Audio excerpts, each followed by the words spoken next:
IPL 2024లో భాగంగా లక్నో జట్టుపై సన్ రైజర్స్ హైదరాబాద్ బంపర్ విజయాన్ని నమోదు చేసింది.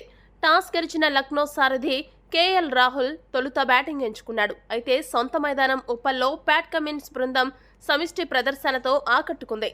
సన్ రైజర్స్ బౌలర్లు, ఫీల్డర్ల అద్భుత ప్రదర్శన కారణంగా లక్నో నిర్ణీత 20 ఓవర్లలో 4 వికెట్ల నష్టానికి 165 పరుగులకు పరిమితమైంది.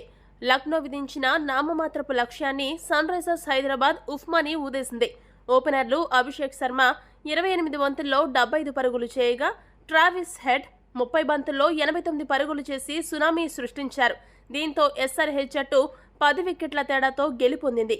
వీరిని కట్టడి చేసేందుకు లక్నో కెప్టెన్ కేఎల్ రాహుల్ అమలు చేసిన వ్యూహాలలో ఒక్కటి కూడా ఫలితాన్నివ్వలేదు. ఈ నేపథ్యంలో ఘోర ఓటమి అనంతరం లక్నో ఓనర్ సంజీవ్ గోయంకా కేఎల్ రాహుల్తో వాదనకు దిగాడు. అందరూ చూస్తుండగానే సీరియస్గా రాహుల్కు క్లాస్ తీసుకున్నాడు.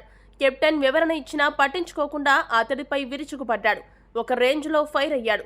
ఇందుకు సంబంధించిన వీడియో నెట్టింట వైరల్ అవుతోంది. లక్నో సూపర్ జైంట్స్ ఫ్రాంచైజీ యజమాని సంజీవ్ గోయంకాపై కేఎల్ రాహుల్ అభిమానులు మండిపడుతున్నారు. కెప్టెన్ పట్ల మరీ ఇంత దారుణంగా వ్యవహరిస్తారంటూ ఫైర్ అవుతున్నారు.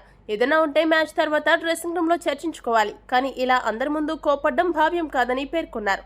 ఇంతకుముందు ఏ జట్టు ఓనర్ కూడా ఇలా ప్రవర్తించినట్లు చూడలేదని సోషల్ మీడియాలో పెద్ద ఎత్తున ట్రోల్ చేస్తున్నారు. ఈ వీడియో కనుక మీకు నచ్చినట్టయితే లైక్, షేర్, కామెంట్ చేయండి. మరిన్ని స్పోర్ట్స్ అప్డేట్స్ కోసం మా ఛానల్ను సబ్స్క్రైబ్ చేసుకోండి.